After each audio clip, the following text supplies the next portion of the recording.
Welcome back to The Perspective. Now, Amanda, you're an educator yourself. It's where your passion lies. It's not just your profession at the moment.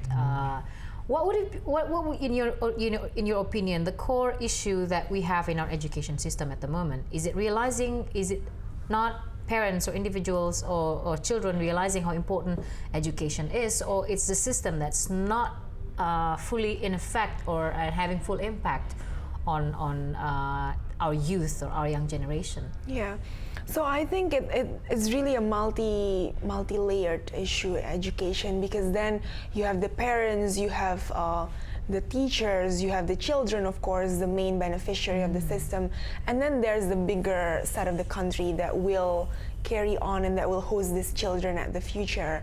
But what I see as the main challenge is really when education is long-term. It's like when you invest on a power plant, for instance, and you come to one island when there's very few population, it might not yield you the return that you need in a very short term, but then somebody has to do it, right? And this is where I kind of want to rely on the government to really enforce access to high-quality education everywhere in Indonesia, regardless of where things are. But then the government cannot work alone. They need the support from private sectors. They need the support from really passionate individuals who are working in classrooms, such as yourself, or as board members, hopefully. Yeah, to make really education happening to all child, because you see all these children probably not reaching the age of 18 yet and already working and trying to earn money. That is an economic problem, but that's where the coercion, I guess, soft coercion, or I guess some kind of authority is needed to make sure everybody stays there until at least middle school. Yeah, everybody stays in school. Now, providing that access to Indonesian or Indonesian young for education is one thing. Now, having the teachers who are ready to face the challenges, who are ready to educate these children, is completely a different ball game. That's a quality. So that's where where you're coming in. Yes. Now, so what will be your role in the next few years in making sure that Indonesia sees this coming through, or at least we get the ball rolling? That's where in the direction that we're heading to. Yes. So most teachers that I see, and I'm not generalizing this, but then not all of them are there by choice, right? So that already provides a fundamental hindrance towards trying to realize a utopic education system in our country. So having that already in place, I guess what we can do is really provide a skill set that can be helpful towards making classroom interactions more meaningful and more effective. But then in the long term, I really wish to inspire more high school graduates to want to take up this profession, because teaching it does not have high social status yet in Indonesia. I remember being a teacher myself.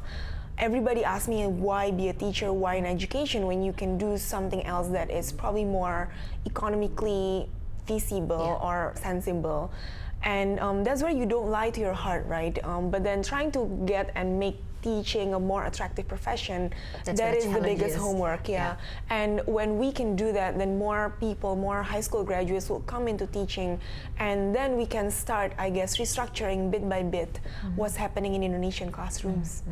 So is this where the government comes in then, their role in trying to provide a better economy for teachers, or better economy distributions? And I understand it also, it's very uneven. In teachers in Papua would definitely earn differently from teachers in Jakarta. Yes, yeah. And so how do you think we can overcome this issue in the long term, of course, the process that we need to take to get there? In 2005, there's a structuralization in teachers' policy, in a sense that they increase the salary, and in fact, that has attracted more individuals into teaching. So that's already a job well done, but we still have a long way to go. This is where I think advocacy would come in, both from the media, from the civil society in general, to really push appreciation towards teachers. So then we see teachers as engineers, as doctors, or as, I don't know, social media strategists right now, a job that has really cool connotation and make it trending and put in a movie, I'm not sure, or really just high valuing teachers all over this country. And that way we can have more appreciation, and then these kids will dream of becoming the teachers. Themselves. themselves. They'll But be then inspired to become. Inspired, yeah. But then what's happening in classrooms is so important. Like I talk to some teachers who probably do not speak as clearly as they could have, or do not dress as well. They come to school sloppy and things like that. And we had a discussion about how eventually we're all performers. We stand in front of classrooms or we go around to desks, and students look at us top to bottom.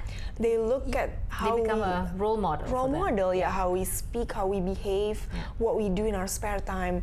So living up to that expectations is not easy, but that's also a start where we can sort of reform public perception on teachers. And especially for the students who are actually dealing or looking up, or it's their role model that stands up in front of the class every single day. Yes, It's a very good point that you pointed out there. Your performers, the first thing that they see, this is why it's not inspiring. I don't think I want to be Miss, I want to grow up to be Miss so-and-so or Mr. Yes. So-and-so. Interesting, and we'll get more to the programs of We the Teachers when we come back.